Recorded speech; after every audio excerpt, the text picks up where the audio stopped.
ਕਾਹਦਾ ਉਹ ਸਿਆਣਾ ਜਿਹਨੇ ਸਮਾਂ ਨਹੀਂ ਵਿਚਾਰਿਆ, ਕਾਹਦਾ ਉਹ ਸ਼ਿਕਾਰੀ ਜਿਹੜਾ ਨੀਂਦਰੇ ਦਾ ਮਾਰੇ, ਕਾਹਦਾ ਥਾਣੇਦਾਰ ਜਿਹਦੇ ਬੋਲਾਂ ਵਿੱਚ ਹਰਖ ਨਾ, ਕਾਹਦਾ ਘੁਮਿਆਰ ਜਿਹਨੂੰ ਮਿੱਟੀ ਦੀ ਪਰਖ।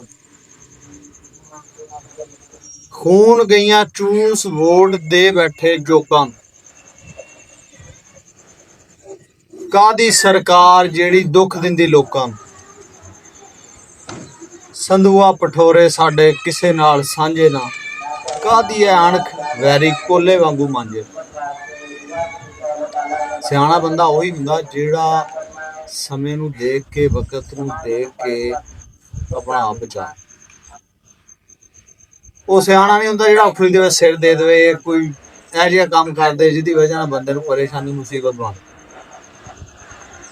ਤੇ ਉਹ ਸ਼ਿਕਾਰੀ ਕਿਹੜਾ ਜਿਹੜਾ ਹਰ ਟਾਈਮ ਨੀਂਦਰੇ ਦਾ ਮਾਰੇ ਸ਼ਿਕਾਰ ਦੇ ਉੱਤੇ ਬੈਠਾ ਤੇ ਉਹਨੂੰ ਨੀਂਦਰਾ ਚੜੇ, ਕੋਈ ਸ਼ਿਕਾਰੀ ਨਹੀਂ।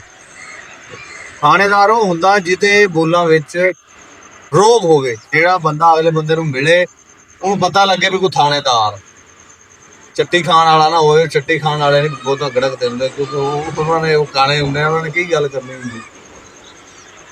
ਤੇ ਜਿਹੜਾ ਘੁਮਾਰ ਹੁੰਦਾ ਨਾ, ਸਿਆਣਾ ਹੁੰਦਾ, ਉਹਨੂੰ ਮਿੱਟੀ ਦੀ ਪਰਖ ਹੁੰਦੀ ਹੈ। ਅੱਲਾਹ ਤਾਲਾ ਨੇ ਇਨਸਾਨ ਦੀ ਫਿਤਰਤ 'ਚ ਰੱਖੀ ਆ, ਉਹਨਾਂ ਨੂੰ ਪਤਾ ਹੁੰਦਾ ਵੀ ਚੰਗੀ ਮਿੱਟੀ ਕਿਹੜੀ। ਅੱਲਾਹ ਤਾਲਾ ਦਾ ਨਾਮ। ਫਿਰ ਜਿਹੜੀ ਸਰਕਾਰ ਹੁੰਦੀ ਹੈ ਨਾ, ਉਹ ਲੋਕਾਂ ਦੇ ਭਲੇ ਵਾਸਤੇ ਹੁੰਦੀ ਹੈ, ਲੋਕਾਂ ਨੂੰ ਸੁੱਖ ਦੇਣ ਵਾਸਤੇ ਹੁੰਦੀ ਹੈ। ਉਹ ਸਰਕਾਰ, ਉਹ ਕੋਈ ਸਰਕਾਰ ਨਹੀਂ ਹੁੰਦੀ ਜਿਹੜੀ ਲੋਕਾਂ ਨੂੰ ਸੂਈ ਟੰਗੀ ਰੱਖੇ। ਫਿਰ ਕਿਸੇ ਵੀ ਬੰਦੇ ਦੇ ਮਾਮਲਾਤ ਹੋਣ ਨਾ, ਬੰਦਾ ਉਹਨਾਂ ਨੂੰ ਚੰਗੇ ਤਰੀਕੇ ਨਾਲ ਬੈਠ, ਫੇਰ ਹੀ ਅਣਖ ਹੁੰਦੀ ਹੈ ਨਾ। ਵੀ ਬੰਦਾ ਗੱਲ ਕਰੇ ਤਾਂ ਬੰਦਾ ਉਹਦਾ ਪਹਿਰਾ ਦੇ, ਅੱਖਾਂ ਫੇਰ ਹੀ ਹੁੰਦੀਆਂ। ਫਿਰ ਬੰਦਾ ਗੱਲ ਕਰਕੇ ਭੱਜ ਜਾਵੇ, ਫਿਰ ਕਾਹਦੀ ਜਾਣਾ ਕੋਈ।